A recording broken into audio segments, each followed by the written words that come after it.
일단 파국은 막았습니다. 민주당으로서는 시간 문제일 뿐 검수완박 목표를 달성한 셈이고 국민의힘은 한숨 돌릴 여유를 갖게 됐습니다. 누가 이긴 건지는 아직 분명치 않습니다. 여도 야도 지지층으로부터 만만치 않은 비판을 받고 있고 많은 국민들이 제대로 가는 것인지 궁금해하고 있습니다.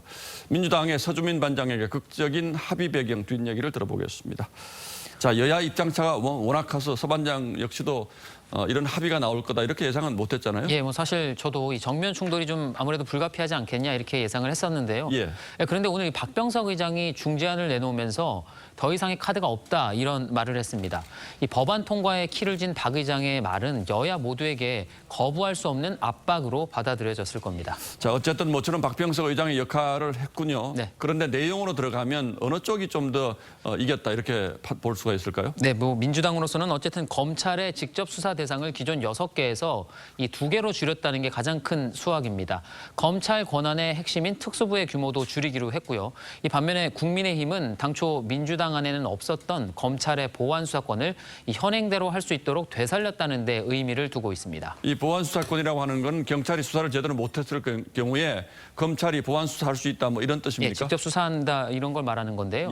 예. 마쿠 협상 과정에서 검찰의 직접 수사 축소 범위를 6개에서 이 3개로 줄일 거냐 아니면 2개로 줄일 거냐를 놓고 기싸움이 치열했는데 예, 국민의힘이 2개로 양보하는 대신에 부패 범죄와 경제 범죄를 남겨두는 것으로 합의를 본 것으로 알려졌습니다. 예. 이 권성동 국민의힘 원내대표는 전체 형사사건의 99% 넘게 이미 경찰이 하고 있고 이 0.7%가 6대 범죄인데 이 중에서 부패와 경제 범죄가 0.6%니까 실제 수사권이 줄어드는 건 이 총량이 0.1%라고 했습니다. 예.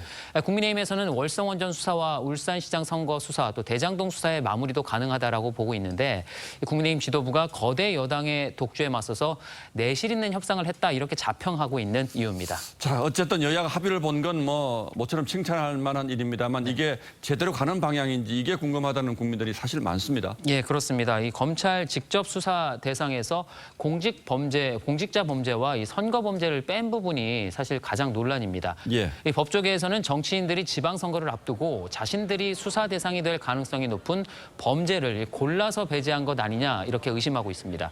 타협이 아니라 야합 아니냐는 비판이 나오는 이유입니다. 또 검찰의 별건 수사를 맡겠다면서 송치 사건에 대해서는 범죄의 단일성과 동일성을 벗어나는 수사를 금지한다라고 한 내용도 논란입니다. 자, 이른바 그동안 검찰의 먼지털이식 별건 수사에 대해서는 여야도 물론이고 국민들로부터도 비판을 많이 받았는데 이거 없애는 게 왜 문제라는 거죠? 네, 그러니까 인디안 기우제처럼 이 죄가 나올 때까지 수사를 하는 거는 분명히 문제입니다. 하지만 이 수사에서 본건과 이 별건을 명확히 구분하는 게 사실 현실적으로는 좀 쉽지가 않은 측면이 있습니다. 예. 오히려 모호한 기준 때문에 봐주기 수사 논란으로 이어질 가능성도 있는 겁니다. 이 재심 전문 박준영 변호사는 이 수사를 통한 진실 발견에 장애 사유가 생겼다면서 혼란으로 인한 피해는 힘없고 백없는 국민들이 입는다라고 비판했습니다. 예, 글쎄요. 어떻게 운영될지는 봐야겠습니다만 별건 수사 못하게 한 건 잘한 것 같습니다만 네. 어쨌든 28일이나 29일에 이 법안 통과시키겠다는 계획은 가능한 일입니까? 네, 합의를 하긴 했지만 역시 악마는 디테일에 있습니다. 중재안을 보면 검찰의 수사권을 완전히 폐지하는 시점을 다른 수사기관의 범죄 대응 역량이 일정 수준에 이른 때라고 정했습니다. 예. 이게 상당히 주관적이죠.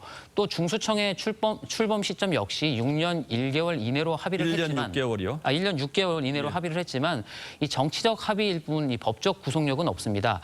민주당으로서는 검찰 수사권의 폐지 시점을 어떻게든 법률로 못 박으려고 할 것이고 이 반면에 국민의힘은 특정 시점을 이렇게 명시하기보다는 안정적인 수사권 이양이 더 중요하다라면서 맞설 가능성이 높습니다. 예. 어쨌든 다음 주에 처리하게 된다면 네. 문재인 대통령 임기 전에 이 법안은 통과될 가능성이 높으니까 그렇습니다. 2022년 4월 마지막 주에 대한민국 검찰의 운명이 달려 있다 이렇게 봐도 되겠군요. 맞습니다. 예, 서주민 기자 잘 들었습니다.